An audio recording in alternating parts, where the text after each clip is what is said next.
What's up, everyone? It's Friday. It's 5 o'clock. You're listening to the weekly Hookup here on Radio Artifact, streaming live at wvxu.org. Just go ahead and click up there and then click the Radio Artifact stream over the airwaves in Cincinnati at 91.7 FM HD2.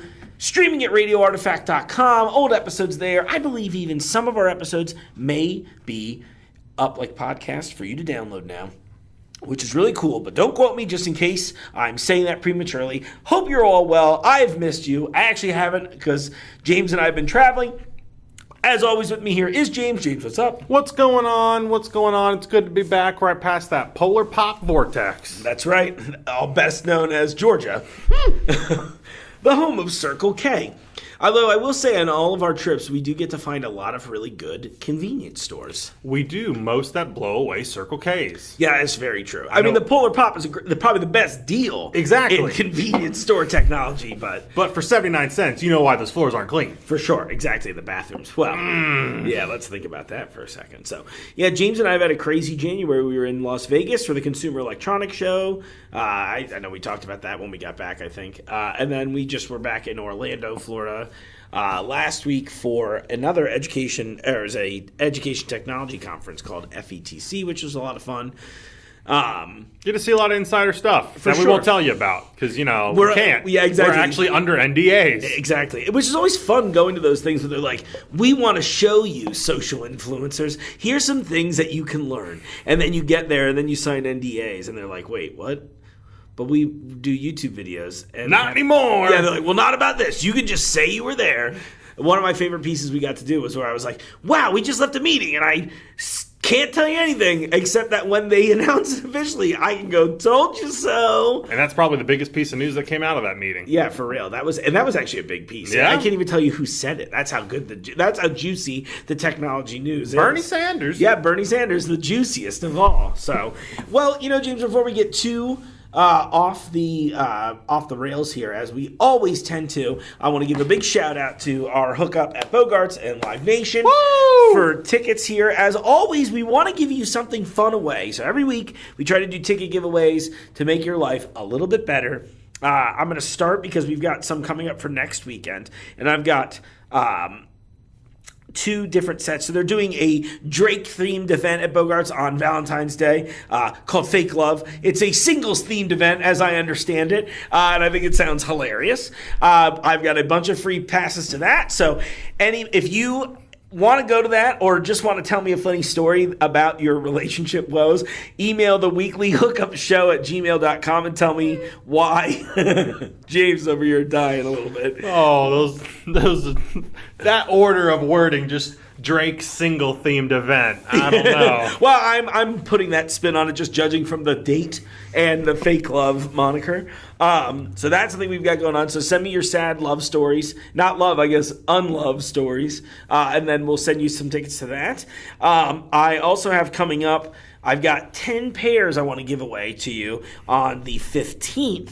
And these are actually kind of a cool little series of shows. So in between some of the bigger shows, Bogarts has been booking a lot of local talent, but they've also been booking through a lot of tribute acts.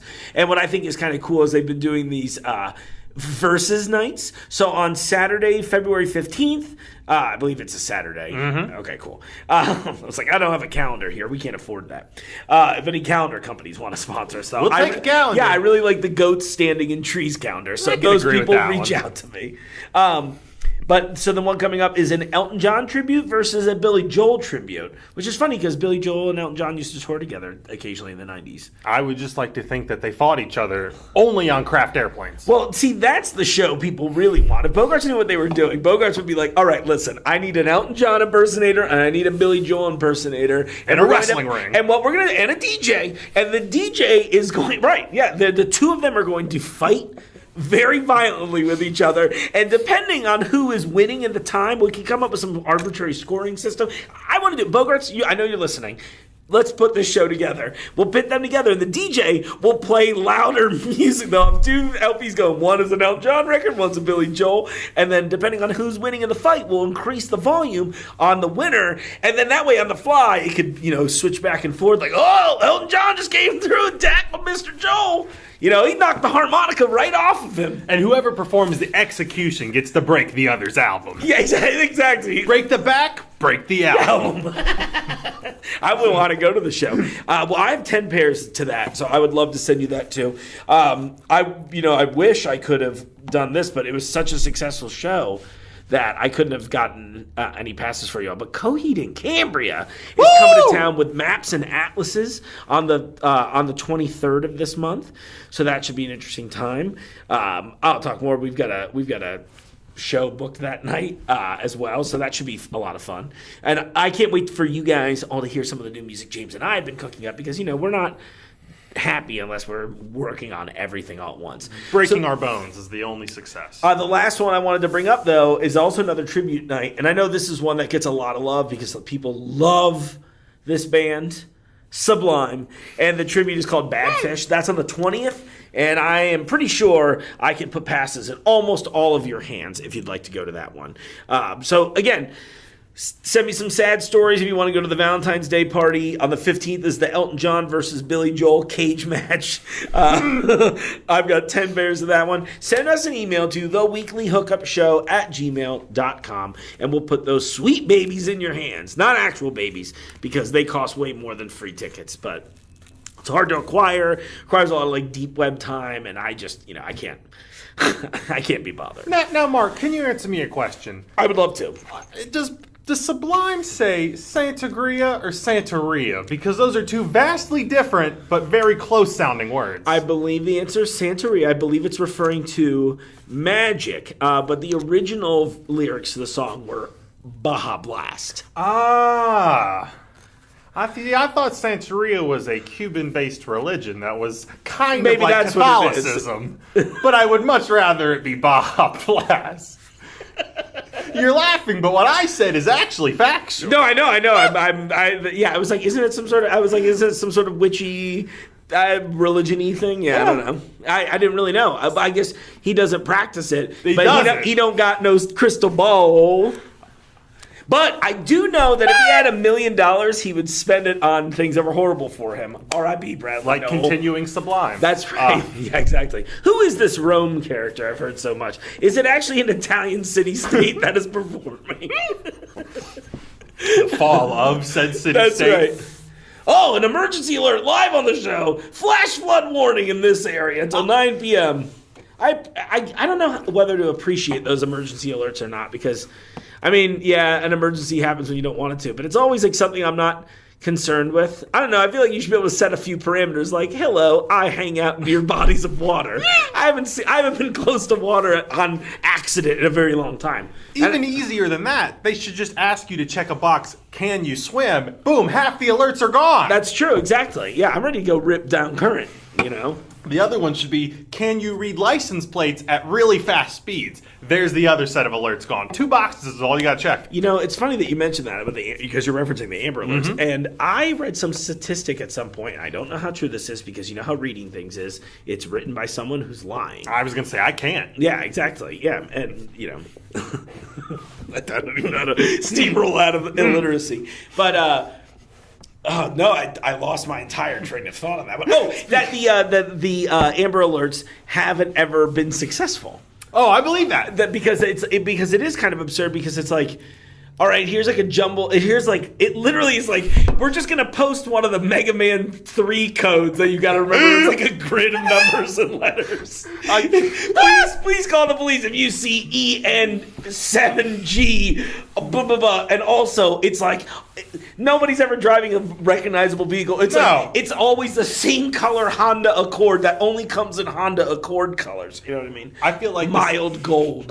I always wake up in the middle of the night and think someone was just texting me the Powerball numbers. Yeah, like, I better call the police. Did I win? And they're like, win what?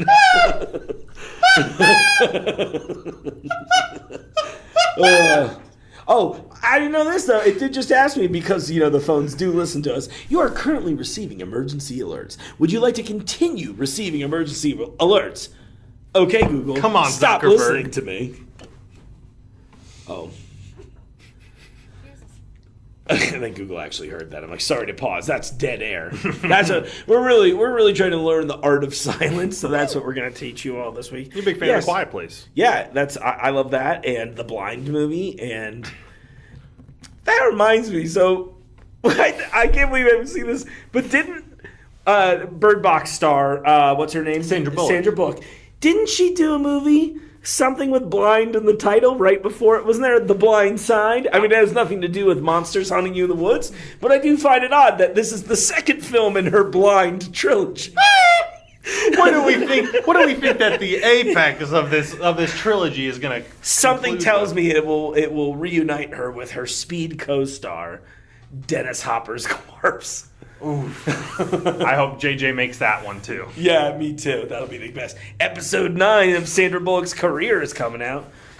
Yeah, that's been the big news. What's funny is, so Star Wars, we got a new Star Wars coming out this Christmas, and so we're told. So we're told, right? And there's no real available data for it yet, and I think it's funny, and they're being secretive. But what's been really funny is all the Star Wars social media platforms have been like, we've got a really big announcement, and they do this like once a week, and the announcement always ends up being something super mundane. Like, seriously, it was a book set in the prequel trilogy a few days ago. Today they just did the same thing, and it was just more books. I thought that was hilarious. They're like, oh. Now, I am glad that Star Wars is trying to invest in literacy so that, James, you can finally learn to read. Hopefully. Let's be honest now. Call back. Now, have you seen the Anthony Daniels tweets? Just that he's the worst person in the Star Wars cast or True. something? No, I'm just kidding. Well, I mean, he is, but... Well, now the next big rumor is that the thing that they're going to announce is a Star Wars marathon, because both with the Fox merger becoming complete pretty soon, that they're going to show, and we've heard that the 4K remasters of the original trilogy do exist, that they're going to do a big... Show all 9 movies? Ending with 9, yes. Who goes to those? I went to one time, okay? So when the Dark Knight Rises came out, they ran all 3 Batman movies, which I kind of thought was funny because you could tell that, like, I don't know if it was an individual theater thing, because I went to see it at the Great Escape one. Yeah. It wasn't Great Escape, I don't think, at the time of Wilder. And I just remember thinking, I'm like, this is weird. And so, we watched the DVD of the other. And I remember I had to work through Batman Begins, which I was bummed about because, I really like Batman Begins a lot. And, but came in, saw the Dark Knight, and then saw the Dark Knight Rises.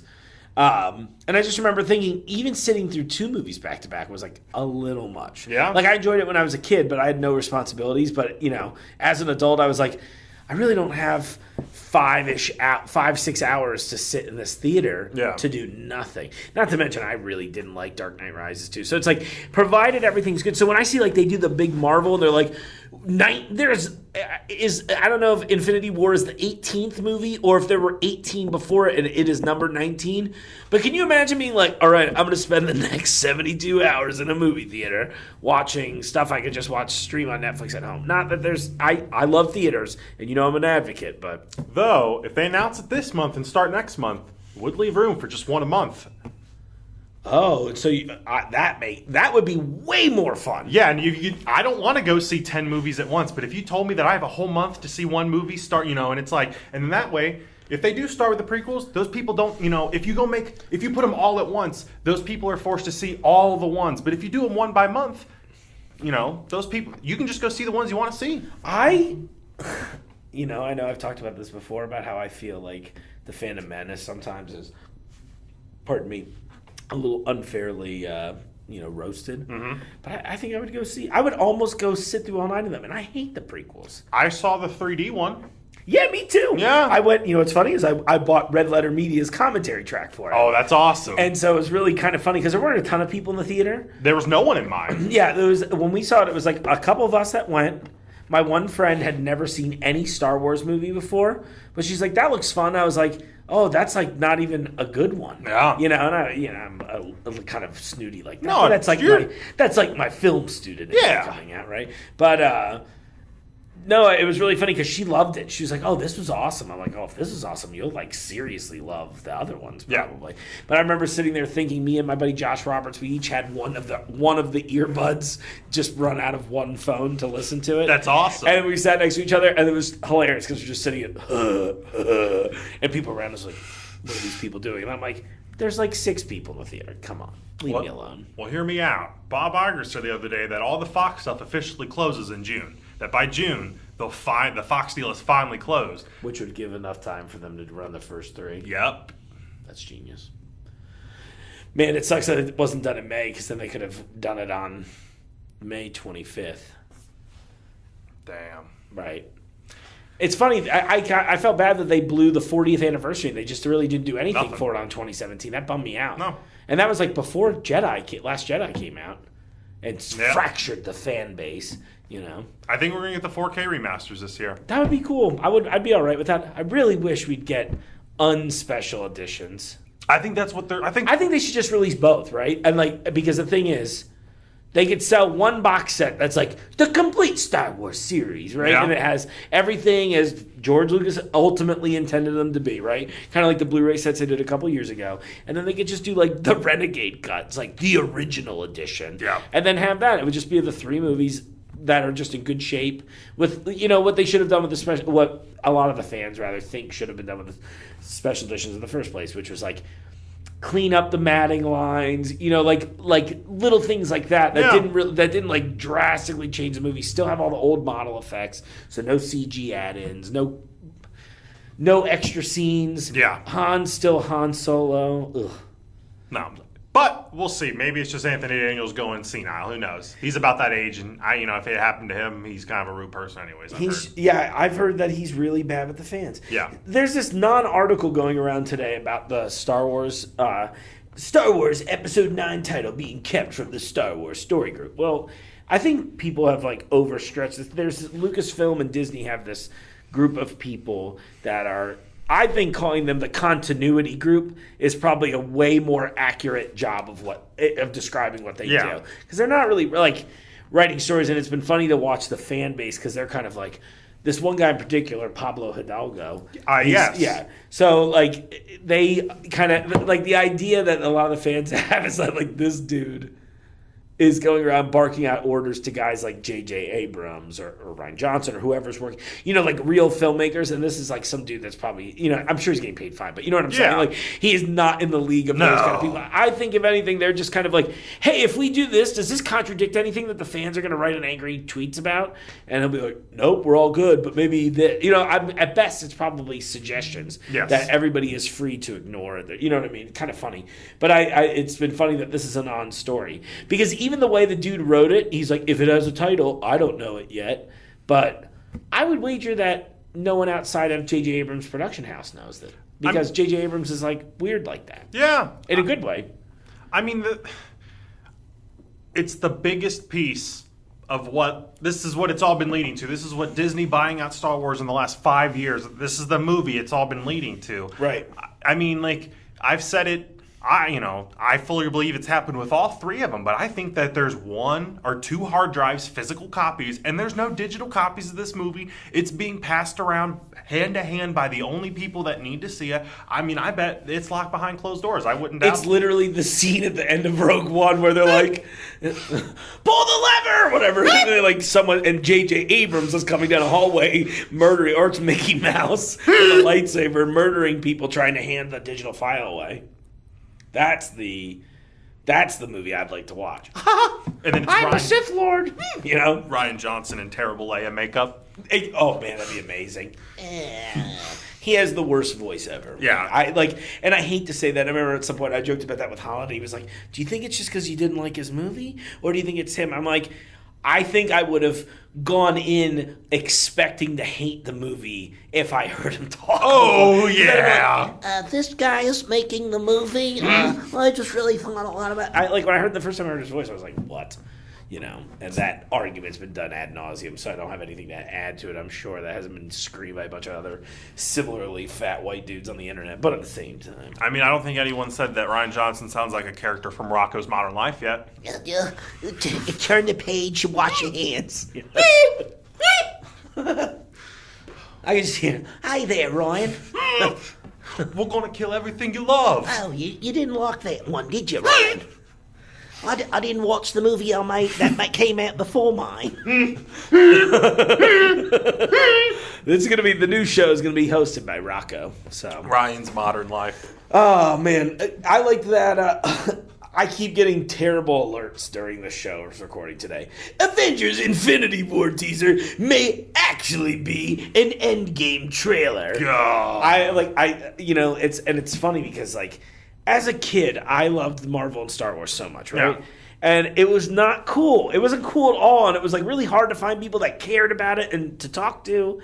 And it's been so weird to be in this like revolution of it, and it's hard for me to embrace because I think that like the new generation of fans and like when I meet kids that are about like 10 years younger than me, they're just like, it's all good, dude. It's part of the IP. They're not using that word, right? I'm just using that so I'm not saying it, because they'd be like, it doesn't matter, dude. It's Star Wars. It doesn't matter. It's Spider-Man. It doesn't. I mean, like it's always like it feels very apologistic. Give a pass for no reason. Yeah, and I'm like, dude, I wonder what's going to happen for new kids in regards to what is going to spark their imagination, right? Like Marvel's cool, and the movies are still well made. I think for the most part, even the bad stuff is still like C+ or above. Yeah. But I think like what's going to inspire them, and like the Marvel stuff is cool and it's huge budget, and I don't know. I just wonder about that because like I feel like what grabbed me about stuff like Star Wars when I was a kid was that it felt like the way we make movies ourselves, right? Yeah. Like it's just a bunch of like-minded people that are like, hey, we got these ideas and we don't have any money to make it, so we have to like we have to be clever, we have to use our brains, we have to be a little ingenuity and effort, right, to overcome these hurdles. And so in a weird way, to me, it's like you get a double hero's journey through like in Star Wars, right? And that is this thing of like, not only is it the story of like people overcoming this like evil empire, George Lucas kind of also did the same thing. Yeah. But what's extra funny is that in the process, he kind of became the evil empire, right? Which is, that's like usually the tragic arc of things. Absolutely. And I'm overstating it just because, you know what I mean? I definitely agree with you on the inspiration thing because, like, But yeah, what's going to, growing up, like, I think I've told you, my first Star Wars movie was Attack of the Clones. And I mean, granted, that was like 2002 and I was like 7. Yeah. So, I mean, like, but the thing is, growing up and realizing that, like, yes, in all reality, those are not great movies, and there should have been checks and balances. But George Lucas was still like, no, I'm going to make the movie I want to make. For sure. And that's not how the companies run these days. Like, for sure. So I don't know. Like, I feel like it's all becoming a schematic. And it's like, this is the formula you use. These are the jokes you use. These are the dialogue bits you use. These are the story beats. Oh, for sure. I mean, YouTube is blowing up because that's like, it's just dudes that wanted to go to film school or did go to film school and are like, oh, so let me tell you about the beats of a Marvel movie. You know what I mean? And I love watching that content, don't get me wrong, but like, I just think about it because like the Marvel stuff's cool, but then it's like, it's almost just like a TV show in a weird way because it's like, it's funny when Black Panther got a Best Picture nomination. My first reaction was like, okay, I get it. It's like culturally relevant. I personally don't think it's anywhere near as good as everybody kept telling me it was, and I would argue that Infinity War was like the better of the two movies. I kind of made that joke at first of it being like, I was like, Black Panther wasn't even the best Marvel movie last year. Right? I agree. They're bringing it back to theaters this month, which is great. I Again, agree it's with culturally relevant, yes. and I think that's important, right? So it will have its place in history and all this stuff. But the point is, when it got that Oscar nod, I kind of had that initial reaction, but a lot of people came in and were kind of just bringing up this other side of it to be like, here's sort of the problem with Infinity War. It couldn't be Best Picture because if you didn't watch the previous either 17 or 18 movies, whatever the count is, you don't know what's going on. Like, who is this guy? Who's everybody else here? Who's the rocket or the raccoon rather? You know what I mean? Like that's so I kind of get that now, But at the same time, I just sort of think I'll be honest with you. Again, as a fan, I think it's stupid. I think all of the Best Picture stuff is stupid for a comic book movie. And like, I'm not saying they're poorly made. They are very well made. They are like the pinnacles of big budget filmmaking, right? Like every cent that they spent on Infinity War is on screen the entire time, right? Like you know what I mean? It's like not one of those productions where you like get on set, you're like, oh, it's actually plastic and just lit cool, so it looks better in camera. Like no, they like legit built these things, right? It's just sort of the whole process is crazy. And I just go, I guess what I'm getting to ultimately is like, I go back to the times when I was young and was like, what do you have those thoughts in your head of like, what do I want to do with my life? Absolutely. What do I want to be when I grow up? And it was watching things like Back to the Future 2 and all the stuff. And I mention Empire Strikes Back all the time because it's an easy one because it was like my introduction and Star Wars and really Back to the Future as well because both of those were ILM related, so and they did a lot of cool behind the scenes stuff at a time when behind the scenes things were not considered things to be cool, right? Like that would air on TV and people might watch it and people would watch it and be like, oh, that is cool, but there's like, it's such a different environment. I find it so weird and I feel oddly isolated because of it, because I'm just like, I don't know. I mean, I even have friends that are like in my age range that are just like, whatever, dude. It's fine. It's fun. Just stop. And I'm like, no, I really want to be a part of this industry so bad. And I want to make good things. And I want to watch good things. And I want to feel, and I know it's probably silly to say I want to feel inspired like when I was 7 years old, right? No, dude. And I know that won't necessarily happen again because you can't recapture that magic, right? But at the same time, like I also don't see a whole lot of stuff happening that's like, no one's trying. Right. It's all like, I talked about this on Facebook a week or two ago about how I think one of my favorite parts that I don't often talk or think about in regards to my love of video games is that for all the other art forms that exist, like music, like movies, television shows, everything's already out there, right? Like it's all just variations on a theme at this point. You're not watching, there's no new tech, right? Like the last piece of quote new tech was 3D, but we now know that all they've been doing is changing the way they display it to you, which really isn't that big of a deal. I mean, the camera setups are almost identical, all this like silly stuff. So I think about video games, and it's like the one art form that has actually grown up with us, right? It's like form of entertainment that, like, when I was young, video games were not the way they are now, right? Hell, in the last 5 years, they've changed pretty drastically, where there are these, like, engrossing cinematic experiences that place you as the protagonist, which is what I think we've all always wanted out of storytelling in general, right? To bridge that gap in between the big blockbuster movie that captured that magic as a kid, then putting that 2.5 hours and then making you like live that person's life if it was a full thing. Like, no, it's crazy. I mean, like we've already had plenty of the talks, and the people that are listening already know those talks. But yes, no, I completely agree in the sense that like, when you showed me Back to the Future, I was appalled that I held off for so long. I think I watched. I think my favorite one goes back to being the first one still. Number 2 being a 99% of a tie. Number 2 was I was really into sci-fi as a young kid. And number 2 is one of those things where it was like, I loved the first one. And it's lightning in a bottle. But 2 is just so like out there. And it has a lot of cool futurist concepts. Oh, absolutely. That it's I wish, genius. you know what I mean? And like that, I think on that level, that's like really what captivated me more than like the story and so, I mean... I would argue as an adult 2 is like this kind of bleak, heartless movie. It's very grim. And in a weird way, I kind of almost look at 2 and 3 as like two halves of the coin because there's like no heart and it's cold. Yeah, like you said, it's grim. And then 3 is like all heart and humor, whereas the first one took all of these features and mashed into one, which is why it stands the test of time. And no one will argue with you if you say that's the good one. I watched it 11 times in a 6-month period. That's awesome. It's a great, I'm hooked. It's one of those things. It's like a near perfect movie. When we first started writing serious narrative stuff again, I watched a bunch of behind the scenes stuff on Robert Zemeckis, but really it was a lot focusing kind of on Spielberg and the way his productions are crafted, the way he builds a story up. And Back to the Future exemplifies a lot of those techniques, right? And in the trilogy too, they did a lot of really interesting things in that they still.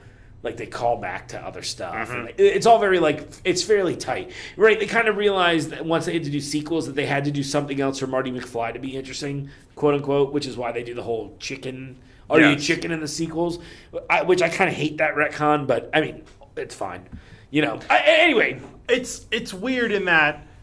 You will absolutely miss the entire thing if you don't catch the line. His mom says when he's hiding in the closet, or I think. I don't know if he's there, if it's either him or I forget his girlfriend's name. Jennifer. It's one of them's hiding in the closet. And in two, she's hiding, and I think it's the mom and then the dad, because he's like upside down or whatever. They walk in. Oh, I ever sent your hand to that car accident? Yeah. If you miss that line, when the ending of 3 comes around, you're like, what?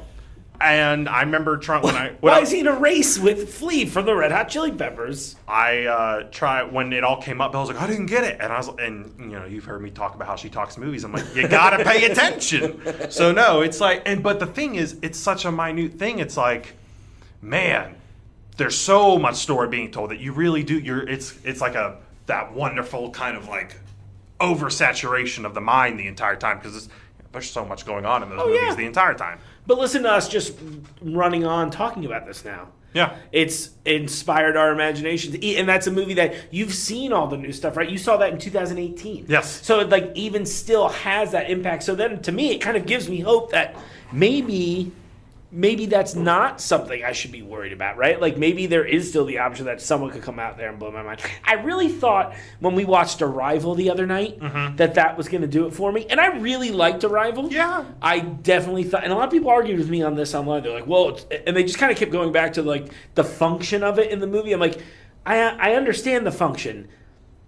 It just felt weird and forced all of a sudden. It was like you saw one path and I'm like, yeah, I'm gonna double down this, And I get it because you saw all of her existence, whatever. It just felt very weird because it was like, oh yeah, after this movie where these characters have barely interacted, there's like a forced romance angle and it's not forced in that it just comes out of nowhere, and it almost. I argue that if you took that Jeremy Renner's character out of the movie, it would be the same movie. Nothing you changes. could replace him with just another person that just responds to Amy Adams' character. And I don't think it would have caused a problem. And then in turn at the end, where you see the extrapolation of her finding out, spoilers, her finding out that she's going to have a kid and the kid will die, and she chooses that path just because she wants to because she wants to murder a child. I'm kidding, but but because of that path that she goes down, it could have just been any dude. They didn't even need to show the dude realistically. It didn't matter. I don't think because this is never a movie that like general audiences were going to go for because it required like thinking. Yeah, And that makes it, to me, all the more much of a letdown because they end it with a general audience thing, a generic love thing. And she does it out of love.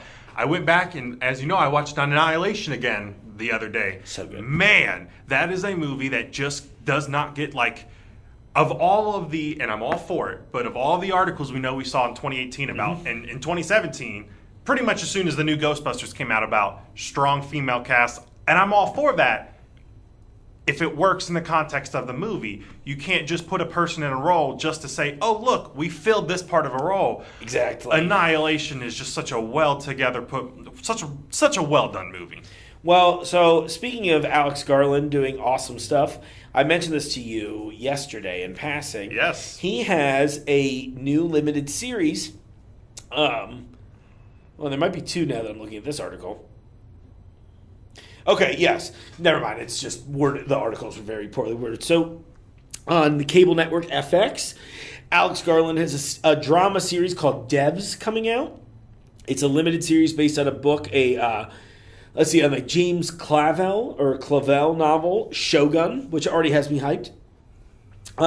Debs follows a young computer engineer, Lily Chan, as she investigates the secretive development division of her employer, a cutting-edge tech company based in San Francisco, whom she believes are behind the murder of her boyfriend.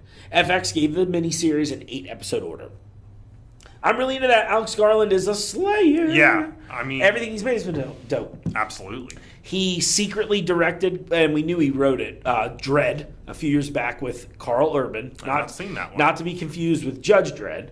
I have a copy of that in 3D too. And it's awesome. Nice. Yeah, it's a really good. That was a really underrated movie, and Carl Urban was very. It's why that movie makes me think Carl Urban should replace Ben Affleck as Batman. Sounds like I need to watch it because he's like the type of dude that doesn't seem like he'd mind wearing a mask. Like his Dredd was really fun, and that movie did bad because everybody was still like, "Is this like the Sylvester Stallone thing?" You're like, "Well, they're based on the same property, but this is like good." And the Sylvester movie was terrible. The Stallone movie rather was terrible. But he did that. He did Ex Machina, which was fantastic. Awesome. I think I've told the story every time it happens, but I always think about how we saw a couple leave the theater right before the ending. It blew my mind. I was like, did you hate this? And then you're like, What? I hate this. I'm leaving. But then left like seriously like 90 seconds. You know, I'm exaggerating a little bit, but it was like not even 5 minutes before the end. It blew my mind. The last Blew my 5 mind. minutes is insane. People got so mad. I remember when it released, they were all like, that stupid dance number. Which to me, I'm like, no, the dance number is the reveal, dog. Yeah. Like, what? It was awesome. Oh, God. Yeah. So I can't say enough good things about that. Donald Gleason and as Oscar well. Isaac. They worked so well off we each wanted other. to see Annihilation and support it so badly that I was flying to Montreal the next morning at 6 in the morning, and we still went to like the 11 o'clock Yeah, show or we went whatever late. it was. It was like a midnight show or something. We waited all week. Yep. It looked, I mean, every trailer had us hyped, and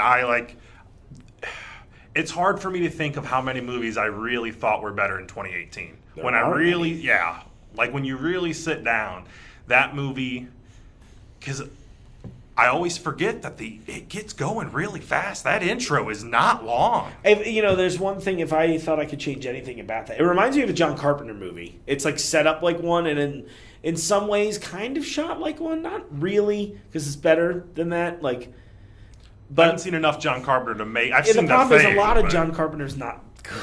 It's like one of the, and that's like, I feel like that's blasphemy, right? Because you're supposed to. I always feel like he's one of those dudes you're just have supposed to love. But dude, the Thing is It's awesome. great. It's all, and it holds up. Yeah, I really like the Thing. I really like Escape from New York. I haven't seen that. They Live is one I need to watch. I've always Because heard, I've always I've seen said it it's referenced fun. everywhere. Yeah, for sure. Anyway, the boy, he was just, I don't know, some of the stuff it was always a little too cheesy and goofy for me. Undeserving. But yeah, there's praise. the big thing that set me off in Annihilation, thinking it was sort of set up like that, is it a lot of the Carpenter movies would have those like quick opens of like them interviewing the survivor, right? Like, what happened? Well, let me take you back. Kind of that felt like a very him thing. So I remember, I don't know, if I could change something, I kind of would like to remove the bookends, because I love the idea that there would be more of a mystery then. Because if it opens up on her just like, my husband's missing, I'm going into the is it the breach? Is that what they called it? I forget what they called it. Yes. But I'm going into that, and then ending, and it's it has an ambiguous ending as it is. But I think it would have been really cool if we didn't know that we didn't know what happened, right? So the whole time you're like, is she gonna get out of this or what? And then I mean, really, because it starts after the questioning. I think it's the scene of her leaving the classroom. It's like you almost really just start it there and then boom. Because I mean, it would add so much more of the shock factor if you didn't know that like she's the only survivor. Or spoilers, whatever. Yeah. I don't know if you really want to. I mean, it's been out for a year. Go see it. Yeah, I don't care at this point. I usually have a rule. It's 7 days on TV show spoilers, because they air on a weekly basis, and then I think it's a month, 2 months maybe. I'll double check. Jason Levy and I used to discuss that every so often. It still gives The it point is 11 month it's been a year. lead time. Yeah, it's fine. It doesn't matter. You probably could have figured that out because she's like the famous person in the cast. Yeah. Besides Tessa Thompson, who I would not argue is famous because you're not. Because anyone listening is going Tessa Thompson and Googling it.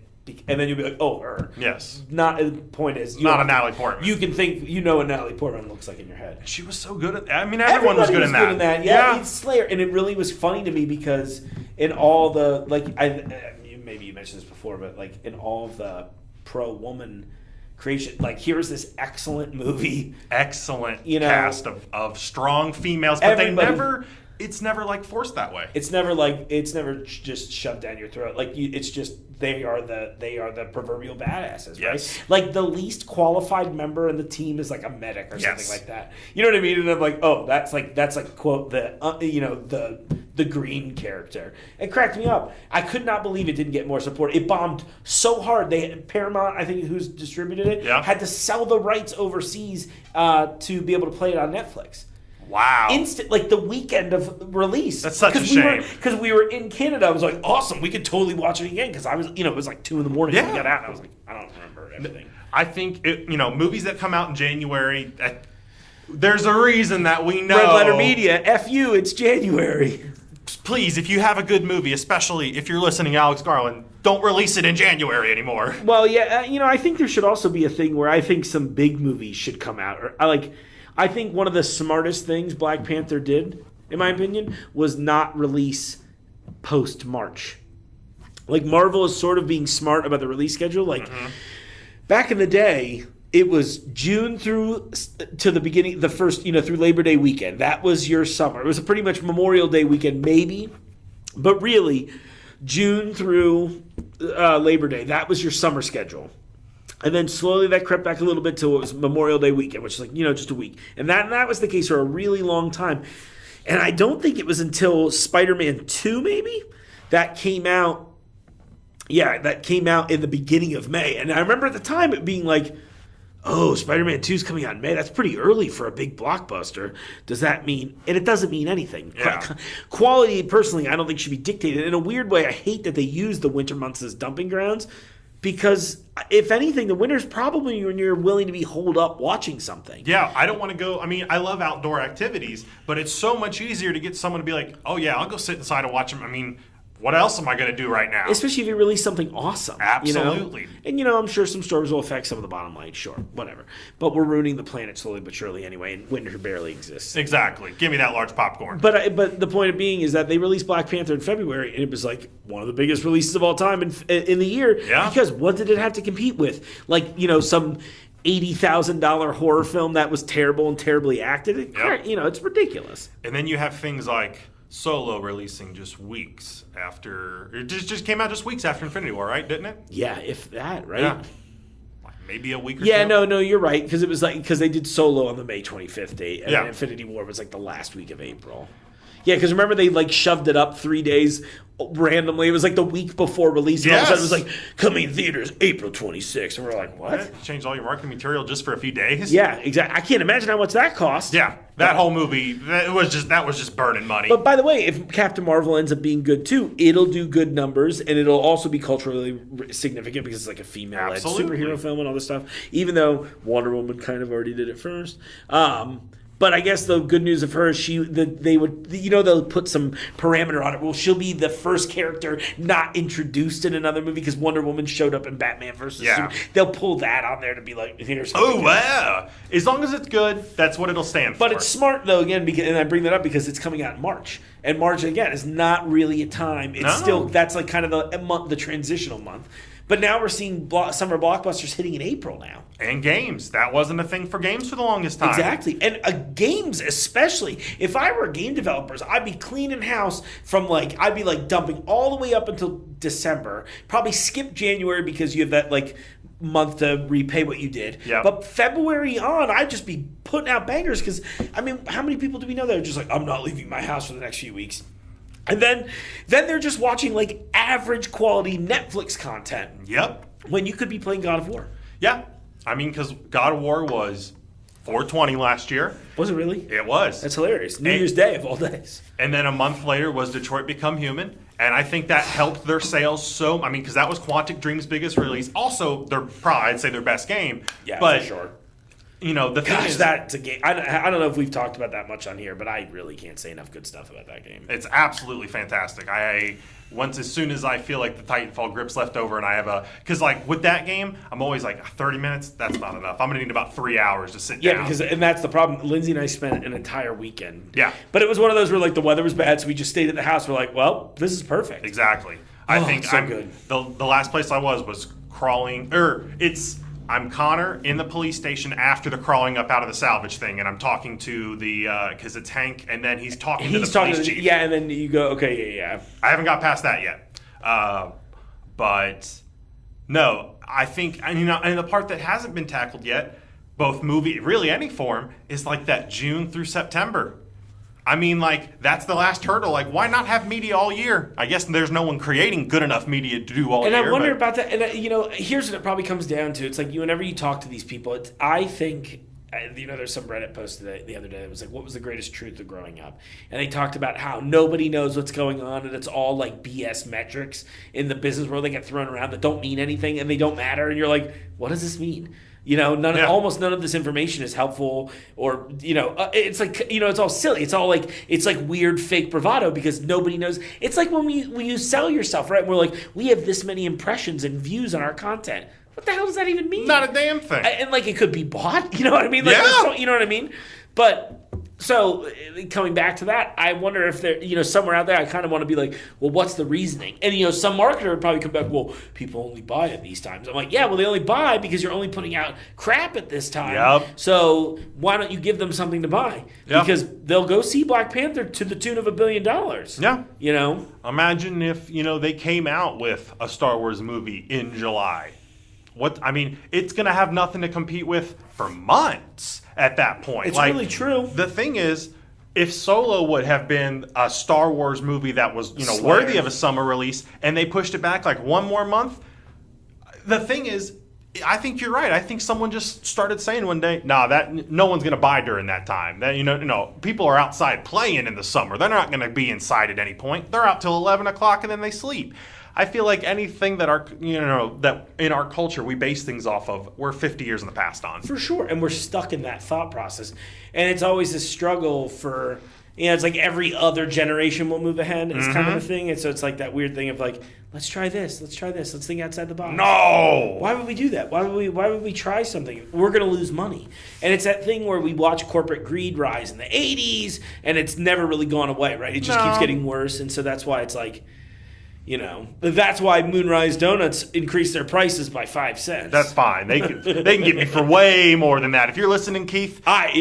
All jokes, definitely kidding. I'm only joking because that's such like a nothing increase. Yeah. But I'm sure people gave him a hard time about that. And he's like, they're a small business run by I would assume 3 people total. Yeah. Because I've only seen the same 3 people in the business repeatedly. One of the best local businesses I've ever found. The nicest people, one of the best products. They really hit every single platform. Exactly. They're just wonderful people. They're the type of people that you can call them 10 minutes before close as you're pulling up, and they'll have a bag waiting for it. That blew my mind. I shouldn't advertise that as a thing because I know that was probably, that's not the I need to go leave a multiple 5-star reviews on websites right now. Yeah, if there's some extra in the tip jar, then I'd be safe. Yeah. For sure. But, Donut places, ketchup. Come on. You're not going to be able to. Moonrise is way ahead. Ketchup donuts. Give me a ketchup donut. Put some olives on that bad boy. Ooh, the hamburger donut. That'd be a little spicy. I need a glass of milk after that. Yeah, it's spicy milk, dude. My favorite. Horchata? Yeah, the worst. I do love horchata. Horchata just tastes like, people are weird about it. I'm like, it just tastes like the milk when you make Cinnamon Toast Crunch. But where's it coming from? Where's the cereal in there first? They strain the wheat. That's got to hurt the cereal. It does. They're not a cruelty-free business. Oh, okay. It's something that they all deal with. The General Mills himself has been on site. Military funding for the General Mills. Dude, he's been there, the honorary. Him and the General Auto must have some secret backdoor deals. Yeah, with Shaq, because Shaq is on the General commercials now. That is ridiculous.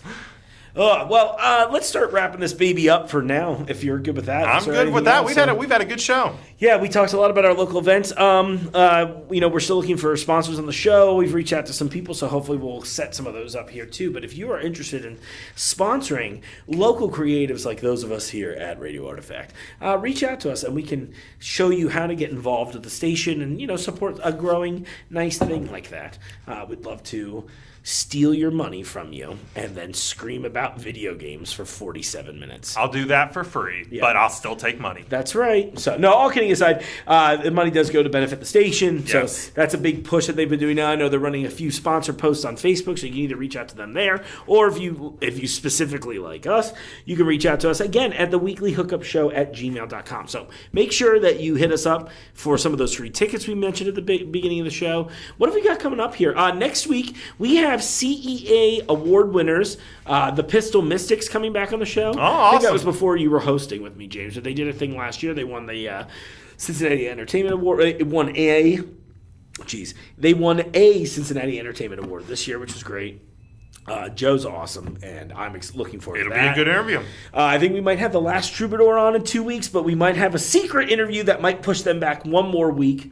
And if that comes through, I'll be very excited about that, but I don't want to say too much about it. We're under NDAs. Yeah, exactly. I can't tell you about the technology we'll be using in this No interview. deets available. So that'll be fun. We've got festivals coming up in the spring here that'll start gearing up in the next month or two. All kinds of good stuff. So, as always, thanks everybody for listening. Thank you, James, for being here. Thank you, Mark. I'm going to start a YouTube page for us soon, so I'll let you know when that goes live, so you can follow that, where I'll be posting clips and little bits of banter on the web for you to enjoy. So, James, see you next week. See ya. Sounds good. Bye. Have a good weekend, everybody.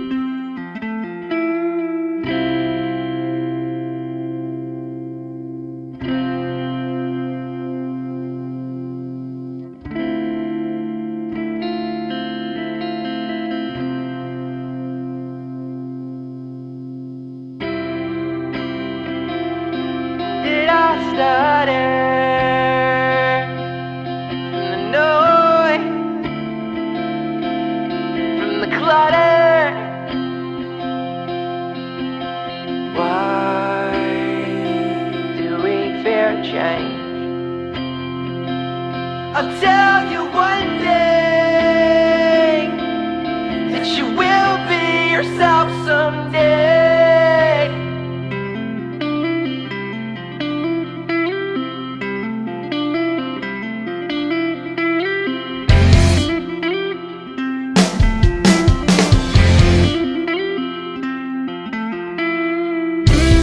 So you want to live in your books?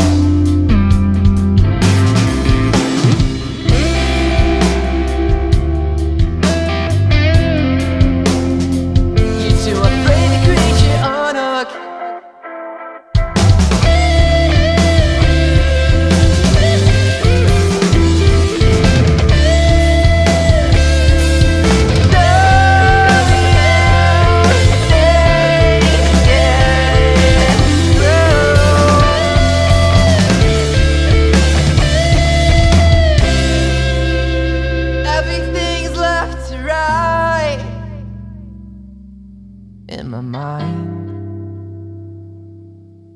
who am I? In my mind.